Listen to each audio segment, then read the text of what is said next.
ability to come together as your people and to grow in our relationships with each other and our relationship with you.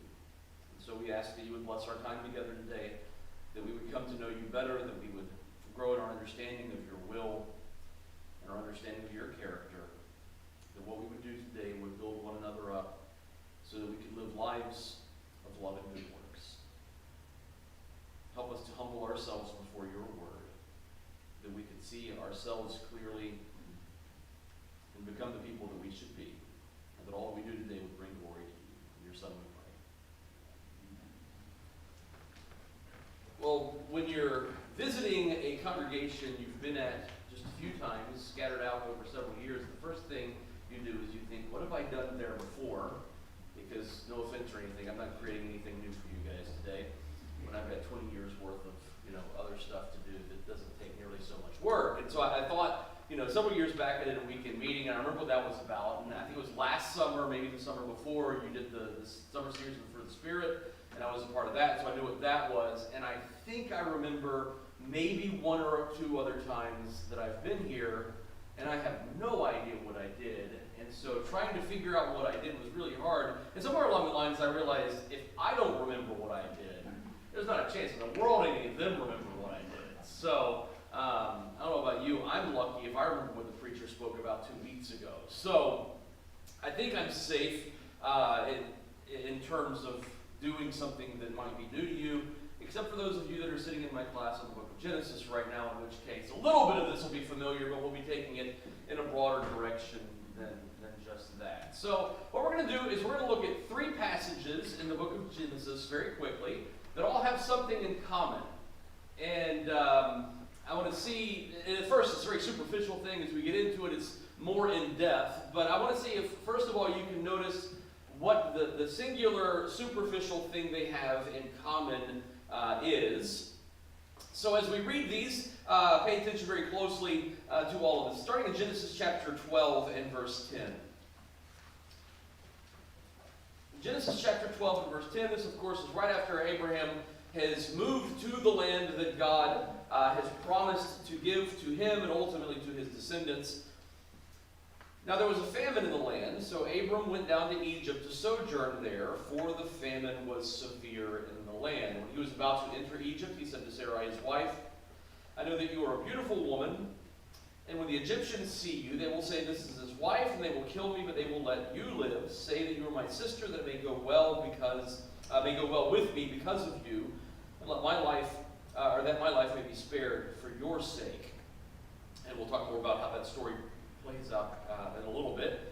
The second text is the very next chapter, chapter 13. This is after they have returned back to the promised land, and Abraham is wealthy, and his nephew Lot is doing pretty well also. And there's beginning to be this strife between the herdsmen of Abram and the herdsmen of Lot. And so Abram says to Lot in verse 8, let there be no strife between you and me, between your herdsmen and my herdsmen, for we are kinsmen. Is not the whole land before you? Separate yourself from me. If you take the left hand, then I will go to the right. If you take the right hand, then I will go to the left. And Lot lifted up his eyes and saw that the Jordan Valley was well watered everywhere, like the garden of the Lord, like the land of Egypt in the direction of Zoar. This was before the Lord destroyed Sodom and Gomorrah. So Lot chose for himself all the Jordan Valley, and Lot journeyed east. Thus they separated from each other. All right, our last text is a couple chapters later in Genesis chapter 16. At this point, Lot is no longer with the family, and God has promised Abram that he would have a child that would be his own child. It would not be, he tells him in chapter 15, his servant Eliezer of Damascus, who was previously the heir of his house. And so Abram and Sarai are looking at each other going, well, Abram, you're supposed to have a child, and the child thing isn't working, hasn't been working for a very long time. So in chapter 16 and verse 1, Sarai, Abram's wife, had borne him no children. She had a female Egyptian servant whose name was Hagar. And Sarai said to Abram, behold now, the Lord has prevented me from bearing children. Go into my servant, and it may be that I shall obtain children by her. And Abram listened to the voice of Sarai. So after Abram lived 10 years in the land of Canaan, Sarai, Abram's wife, took Hagar the Egyptian, her servant, and gave her to Abram her husband as a wife. And he went into Hagar, and she conceived, And when she saw that she had conceived, she looked with contempt upon her mistress. So, 3 different texts, 3 different places, 3 different things, one thing in common, at least superficially. Anyone catch what the one thing in common was? Abraham. Abraham, that's a good one. That's not what I was looking for. But yeah, Abraham, they definitely have that in common. He is in all 3 scenes. Something else that's in all 3 scenes. Strife, that's a good thought. That's kind of where we're getting to. That's one of the deeper level things they have in common. So let me try to help you out a little bit here. It's one of those things that if I do this in 10 churches, 3 of them immediately see it. So if I'm lucky, 3 of them immediately see it. So what's happening in chapter 12? They're in the promised land. There's a famine. Where do they go? Egypt. In chapter 16, Sarah, the wife of Abraham, cannot have children. Who becomes the surrogate mother? The Egyptian girl. Now, back in chapter 13, this is the one that's hard to notice because it's just a little passing comment. But in chapter 13 and verse 10, Lot lifted up his eyes and saw that the Jordan Valley was well watered everywhere, like the garden of the Lord, like the land of Egypt. And so there, the land that Lot chooses is like the land of Egypt. 3 times in the life of Abraham, Egypt shows up. And you might say, okay, well that's interesting. There's a little trivial detail. 3 times in Abraham's life, Egypt shows up. So what? Well, notice that in all 3 of these cases, Egypt is an option. Egypt is a choice, and Egypt is chosen, right? You can stay in the promised land and deal with the famine, or you can go to Egypt. They go to Egypt. Abraham can trust in God that Sarah will somehow have a choice, or they can use this Egyptian girl. They choose the Egyptian girl. Lot can be in the promised land and stay, and they can work things out. We'll talk about this a little bit more in detail here in a second. Or he can choose this land that is like Egypt. He chooses the land that is like Egypt. Every single time, Egypt is an option and Egypt is chosen. Now, what happens as a result of that choice each time? In general terms. Bad decisions, strife and division.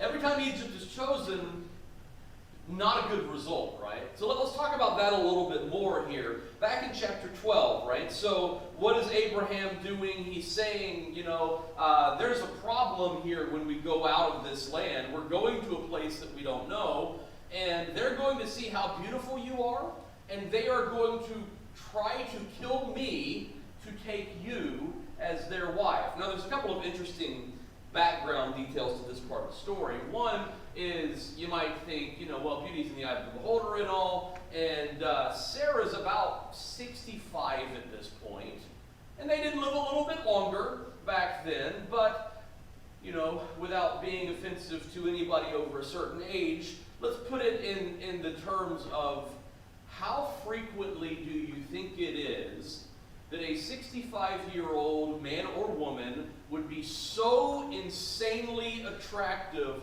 that the entire country is going to be talking about how attractive this person is, and people are going to be killing to get their hands on her or him.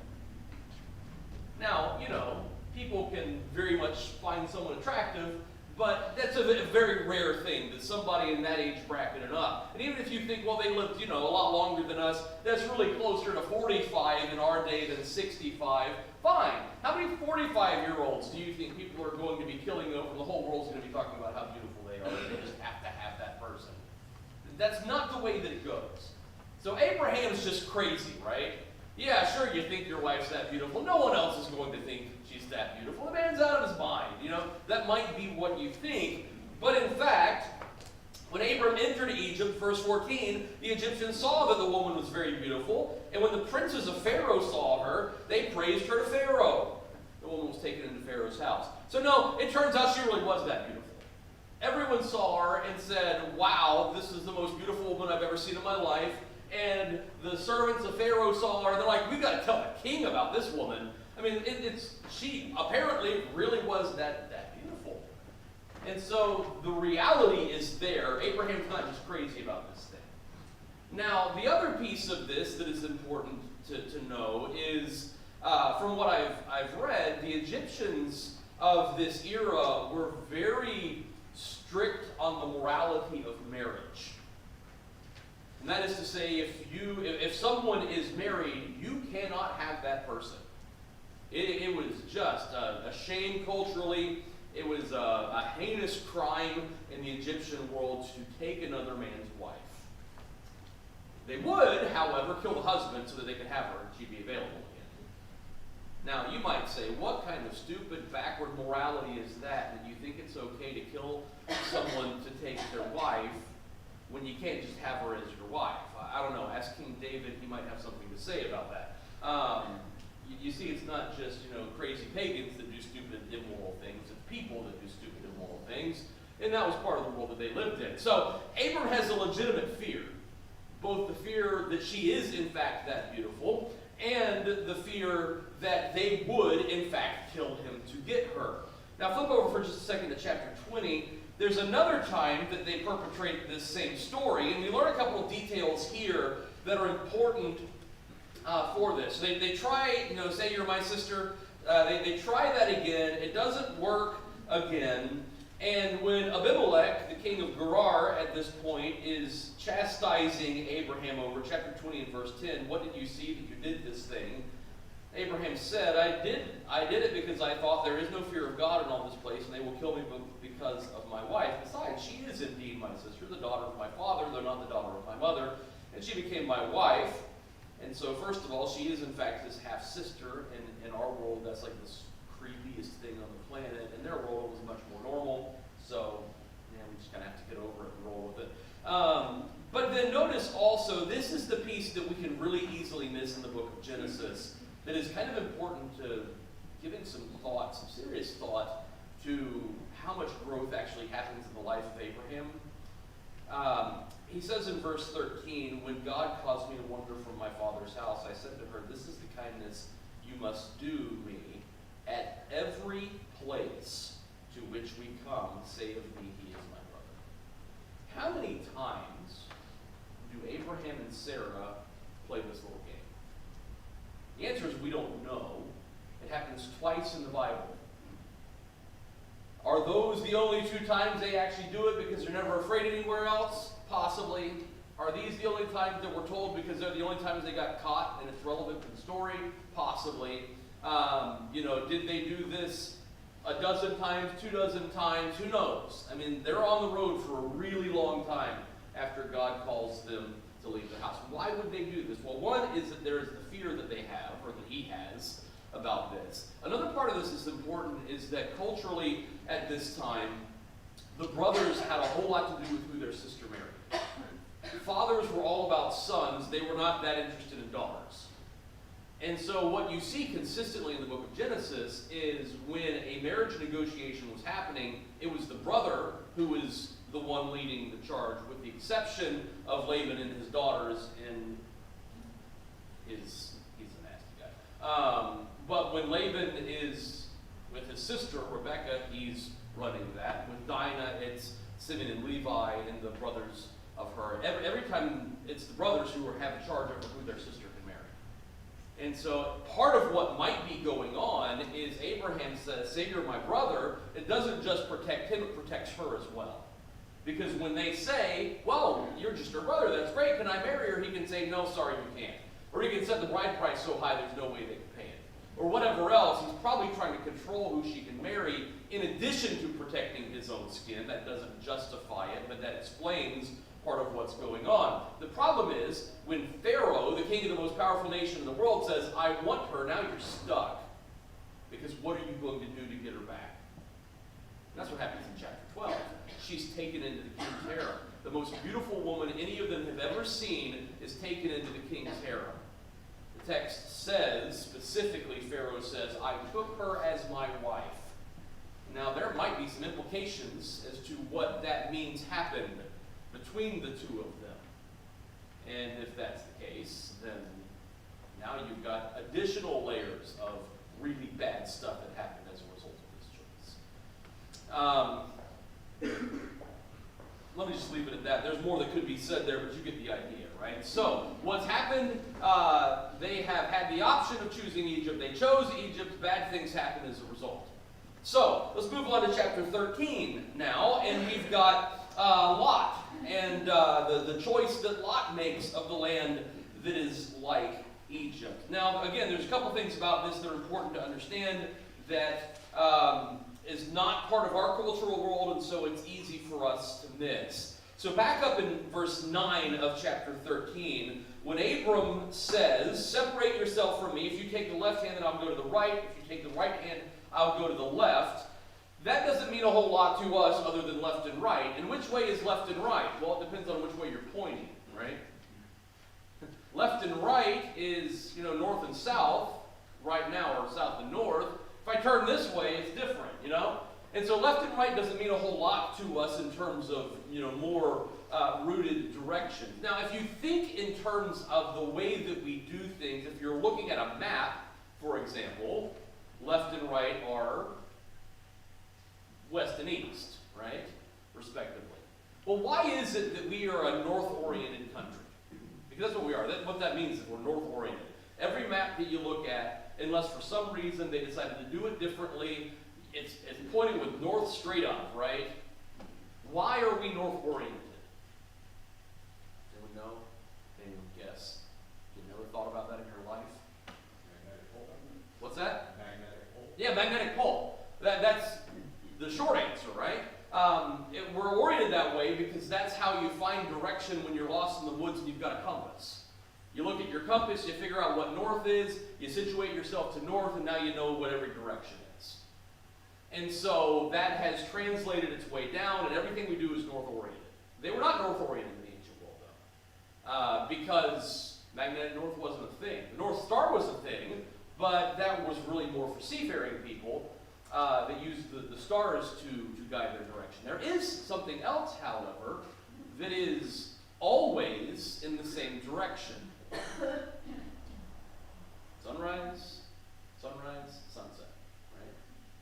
And so in the ancient world, a lot of these Near Eastern countries were east-oriented instead of north-oriented. They would face east to determine direction.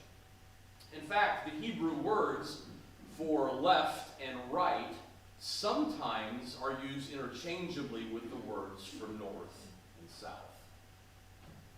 And so, think about that for a second. You think about the shape of the promised land. It's a long, narrow strip. And if you were going to divide it, you probably wouldn't, bisect it on a north-south line because that gives you a really, really narrow slice on either side. If you're going to divide the promised land into two equal parts, you'd split it to the northern section and the southern section. In fact, that's what they do, right, when the land divides, the north and the south. In the New Testament, it's divided up into three parts, and it's based north, middle, south, right? That's the way you would divide that land. So you think about the shape of the land, you think about the fact that they're east-oriented, you think about the fact that the Hebrew words for left and right sometimes mean north and south. What do you think Abram means when he says, if you take the left, I'll take the right, if you take the right, I'll take the left? Probably what he's saying is, you go north, I'll go south, right? You go south, I'll go north. That's probably what Abraham is saying, which makes it significant then in verse 11 when it says, Lot chose for himself all the Jordan Valley, and Lot journeyed east. You see, Abram says A, north, or B, south, and Lot says, ooh, see, none of the above looks really good to me. I'll go in that direction. And then notice also the contrast that is very clearly made in verse 12. Abram settled in the land of Canaan, but Lot settled among the cities of the valley. You hear the contrast? Abram was in Canaan, that is to say the promised land, but Lot was, implication, not in Canaan. He was in the cities of the valley. It's near Canaan, but it's a different part of the world in a very real sense. This is not part of the promised land anymore. This land that is like Egypt is separated in verse 12 from the promised land. And so, let's talk results. Good results or bad results of Lot's choice? Bad. And not just a little bad, right? Very next chapter, he's carried off as a prisoner of war. If Abraham does not intercede with his militia, Lot's a slave forever. Chapter 16, Lot has traded in his tent for a house. He's traded in living near Sodom for living in Sodom. He's a man of standing in the city, and he has a family now for the first time in the biblical record. And how does all that work out? Very badly, right? So Lot essentially has to be dragged out of the city. He doesn't want to go. The angels warn him. He doesn't leave. They urge him. He doesn't leave. Day breaks. He hasn't left. They take him by the hand, the text says, and this part isn't exactly how they say it, but they drag him out of the city because he's not going. And they say, escape to the mountains. Don't stop any of these little cities. And what does Lot say? He goes, I can't make it to the mountains. Can I stop in one of these little cities? By this point in chapter 19, you just, I don't know, maybe it's just me. I just kind of want to slap Lot. That's what I'm going to do. Like, seriously, man? Get your act together. And he's the best of all of them. His wife is so longing for the city of Sodom that she dies in destruction. You read about sons-in-law in chapter 19. They might be betrothed to his daughters. They die in the city. But if they're not betrothed to his daughters, what that means is there are other daughters that they're married to who die in the city. Now, it's hard to know for sure about those sons-in-law, but at least he loses 2 prospective sons-in-law, if not 2 sons-in-law and 2 daughters. The 2 who survive are the 2 daughters who decide that the only way they can possibly procreate is to get their father drunk and use him as the DNA donor. So they're not any better than anyone else that died in the destruction of Sodom. Does not work out well at all for Lot, right? Very, very clear how that plays out. All right, chapter 16 then. What you have is the choice of Sarai or Hagar, the wife of Abraham, or this Egyptian slave girl. And she proves herself to be very fertile, has a child immediately, Ishmael. How do things work out with Ishmael? Not great.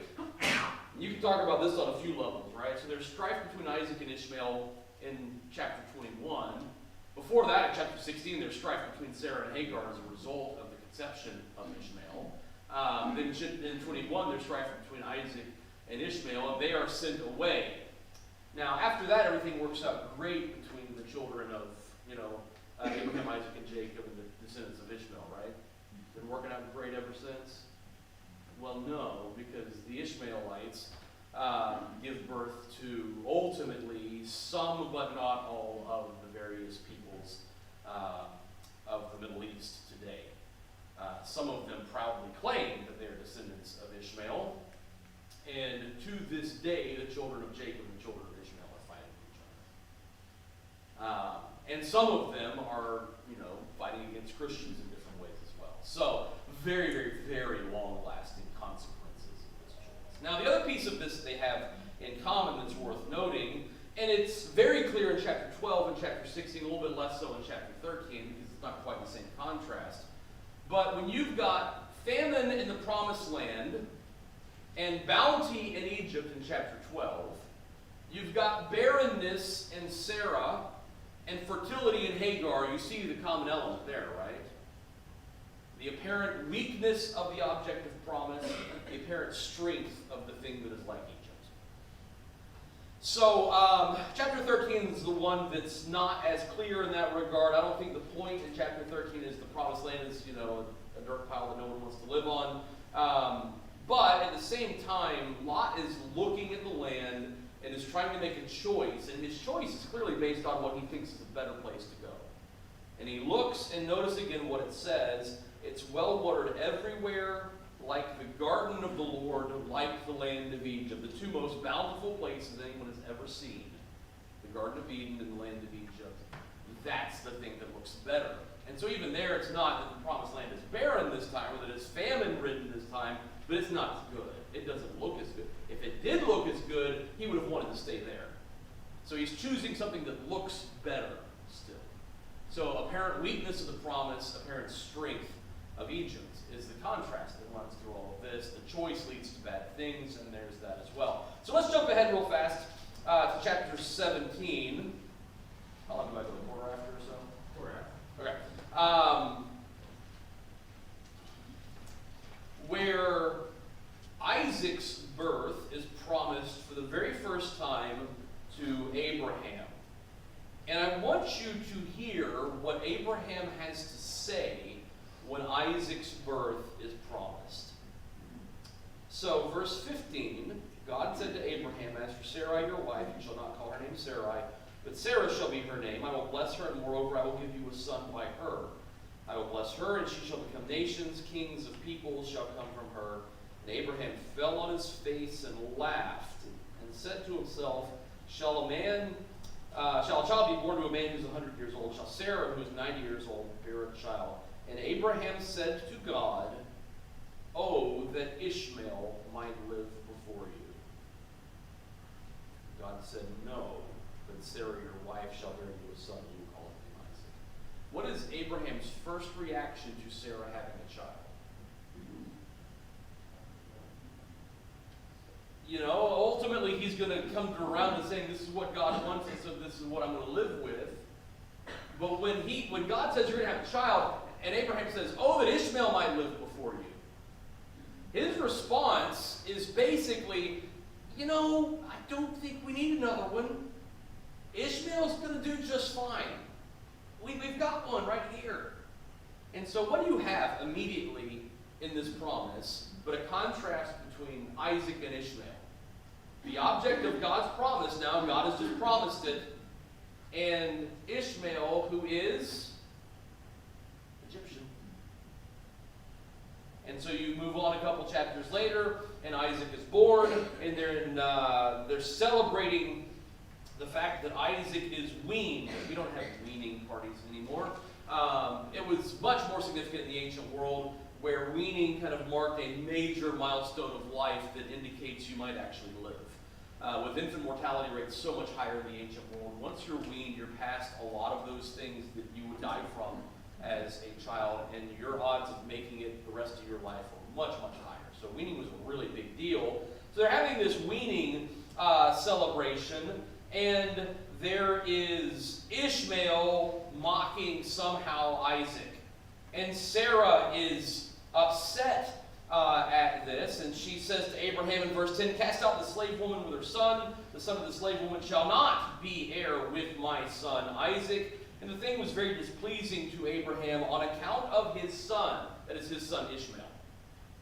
So she says, my son Isaac, his son Ishmael. You kind of have that little contrast there already. Another thing that is worth noting, I was telling my class about this just a few weeks ago. This is an understatement, and you only know it if you know how the Bible uses this phrase every other time. When people are displeased in the Bible, other people die as a result. When people are displeased, they explode in anger. When God is displeased, get out of the way. This is the only time in the entire Bible, the entire Old Testament, that anybody is ever very displeased. So you have to know what displeased means in the Old Testament context to realize just how upset Abraham is at her saying, "Get rid of Ishmael." Well, why? Well, because it's his son. We think Ishmael's the bad guy, right? We're like, oh, Ishmael, he's the one that's going to go away. But for Abraham, Ishmael is his son for 13 years before Isaac's even thought of.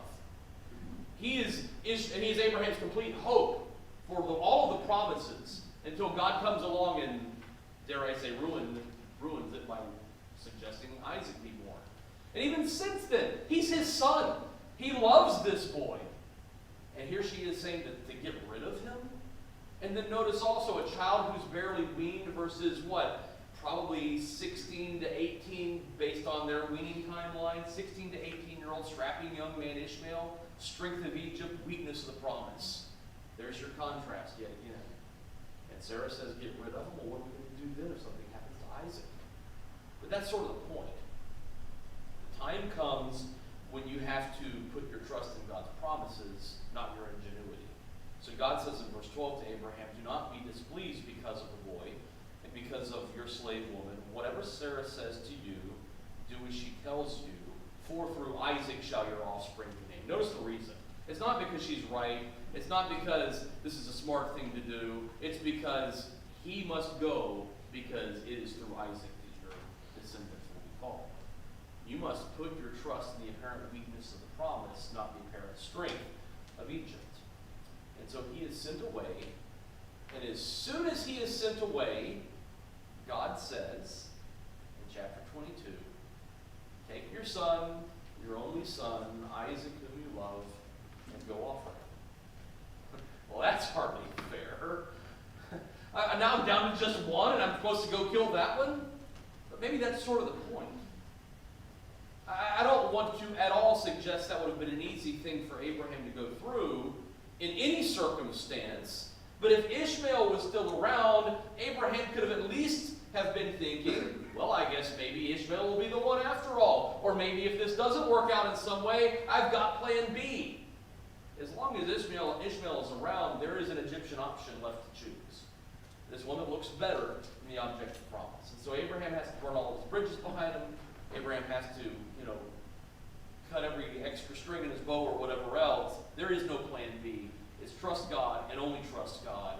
That's where he has to be in chapter 22. I was just thinking, Sarah really set all that in motion. It's really her fault. She didn't show long suffering and patience like she should have. Yeah. And what kind of thought did they?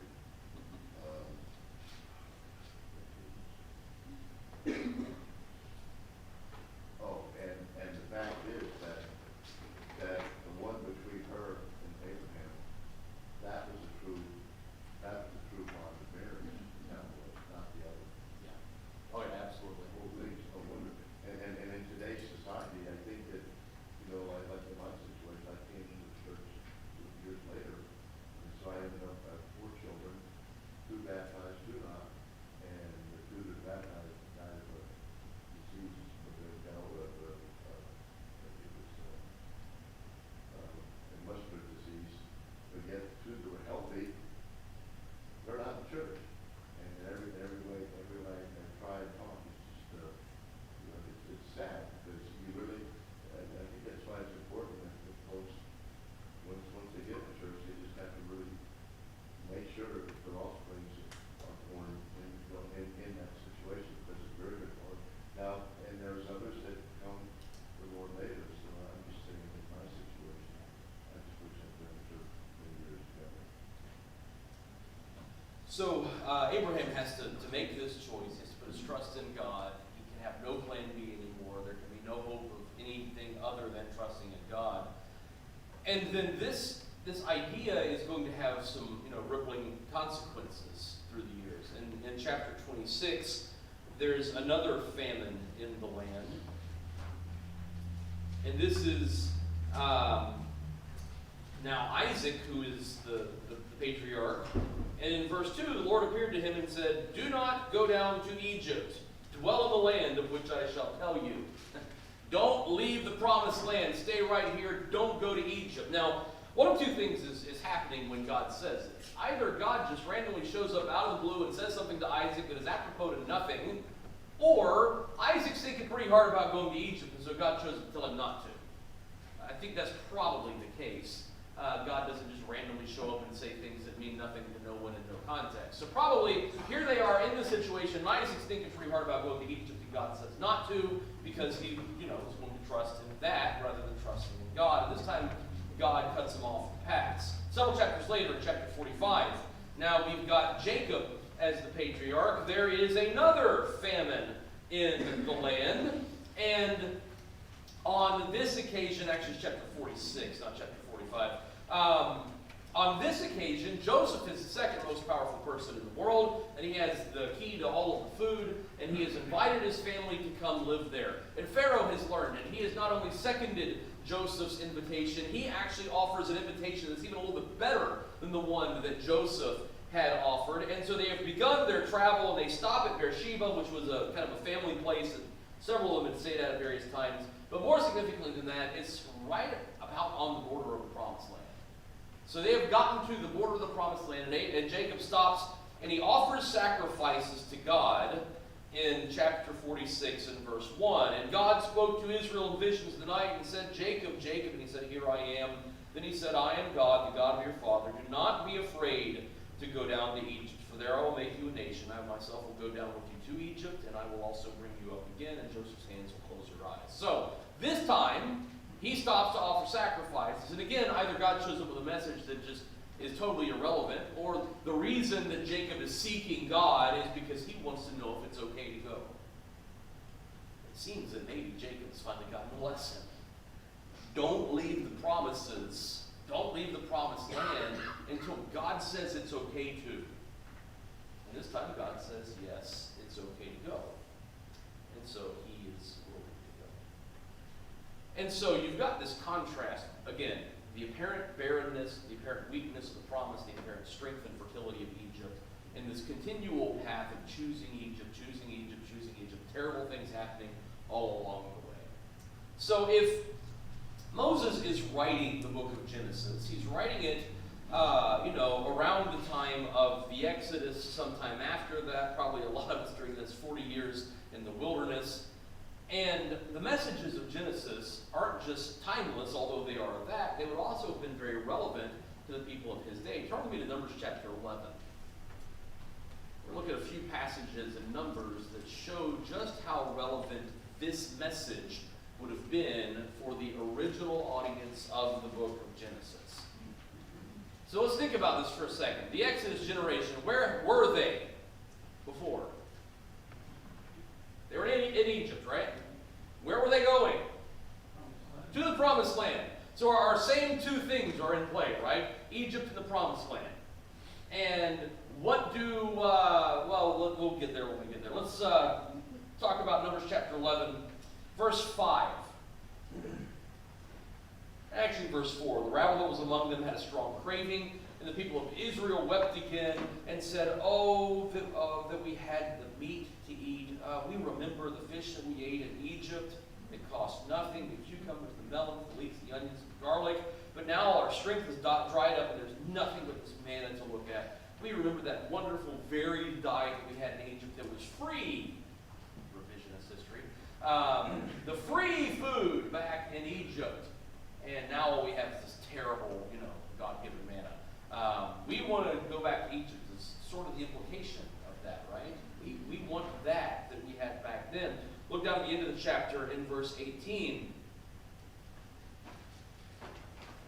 Say to the people, consecrate yourselves for tomorrow. You shall eat meat, for you have wept in the hearing of the Lord, saying, who will give us meat to eat? For it was better for us in Egypt. Again, that's the idea of their perspective. And then notice also, verse 19 and 20, they're going to be eating this meat forever until they're sick of it. Moses goes on to say, because you have rejected the Lord who is among you and have wept before him, saying, why did we come out of Egypt? Notice that contrast there. One, you've rejected the Lord, and two, you said, why did we leave Egypt? What does that mean? They wanted to stay in Egypt, not go to the Promised Land. That's what they're thinking here in the wilderness. Now, if it's not clear enough there in Numbers chapter 11, it becomes very clear in chapter 13 and 14. In chapter 13, they send spies into the land. The spies come back and say, everything's fantastic. Let's just go right in and we'll take this land really easily. Right? That's what the spies said? No, of course not. What almost all of them say is, this is too hard. We can't possibly do this. This is really going to be a problem. The promise never going to happen. I wonder what they might want to choose instead of the promise. Anyone have a guess?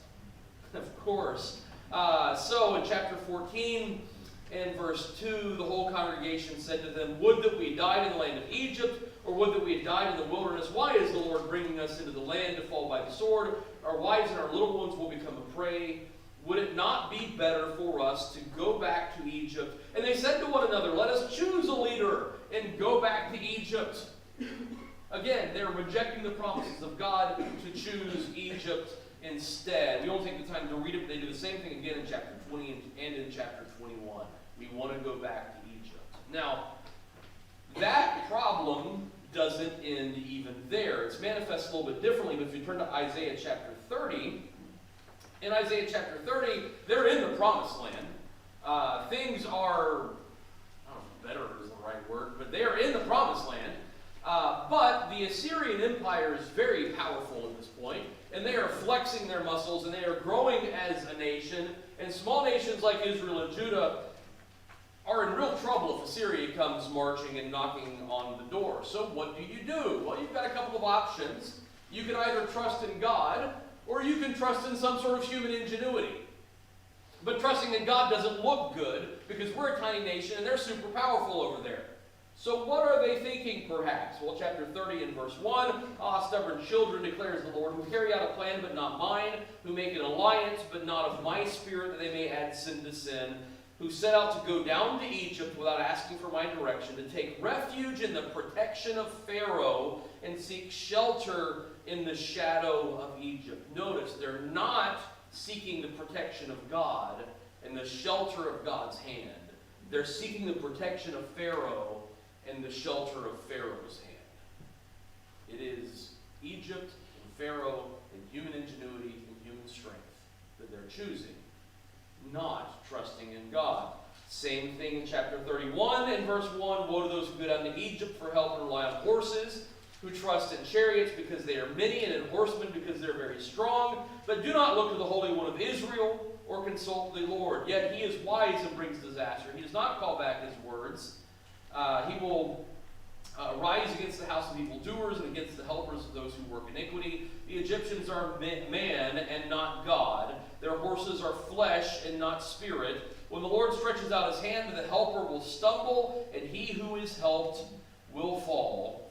And they will all perish together. We won't read it, but there's another warning like that in chapter 36 and verses 6 and following as well. But then the next generation comes along in Jeremiah chapter 42, and now it's no longer the Assyrians that are the trouble, but the Babylonians. In fact, at this point in the book of Jeremiah, Jerusalem has already fallen to the Babylonians. They have put a governor on the throne, a guy named Gedaliah, who was the governor of the region at this point, and some assassins killed him. And then they realized, oh, this was a bad choice. The Babylonians are going to come get us because we did this thing. So what do you think maybe they want to do to try to protect themselves? Well, you can probably guess by this point, right? So notice in Jeremiah chapter 42 and verse 12, God says, I will grant you mercy, that he may have mercy on you and let you remain in your own land. So God will protect them. That's choice A. God will let them stay in the promised land. That's choice A. But if you say, we will not remain in this land, disobeying the voice of the Lord your God, and saying, no, we will go to the land of Egypt, where we will not see war, or hear the sound of the trumpet, or be hungry for bread, and we will dwell there, then hear the word of the Lord, O remnant of Judah. Thus says the Lord of hosts, the God of Israel, if you set your faces to enter Egypt and go to live there, then the sword that you fear shall overtake you in the land of Egypt. The famine of which you are afraid shall follow close after you to Egypt, and there you shall die. All the men who set their faces to go to Egypt to live there shall die by the sword, by famine, and by pestilence. They shall have no remnant or survivor from the disaster that I will bring upon them. So, starting with Abraham and going to the destruction of Jerusalem and a little bit after, what you find all through the history of God's people is trusting in the strength of Egypt rather than trusting in the promises of God. Now, we're out of time, but let me just say this by way of conclusion. I don't know about you, but I'm not terribly tempted at any point in my life to hop on a plane for Cairo. That's not something I feel. I mean, maybe to go look at pyramids or something, Egyptian trip is one thing. But to trust in Egypt is not a thing that I deal with. I presume that's the case for everyone else here, at least living. But I think the metaphorical reading is still here. Satan has not forgotten the art of making the things of this world seem more promising than the promises of God. Making the things of this world seem more real and more alluring than the promises of God. And so for us, Egypt is not Egypt. Egypt is whatever we think is strong when God's promises are weak. Whatever we think is appealing when God's promises don't seem that nice. Whatever it might be. That's our Egypt. And the same thing that was true for Abraham must be true for us. No plan B, no unburned bridges. Come to God in complete trust, leaving every other choice behind. Because as long as there's another choice, we are going to be tempted to choose it. Because it always looks so good. So I don't know what that thing is for you, but I would urge you to give some thought to that as something practical. right, any comments or anything? All right, thank you so much for your kind attention this morning.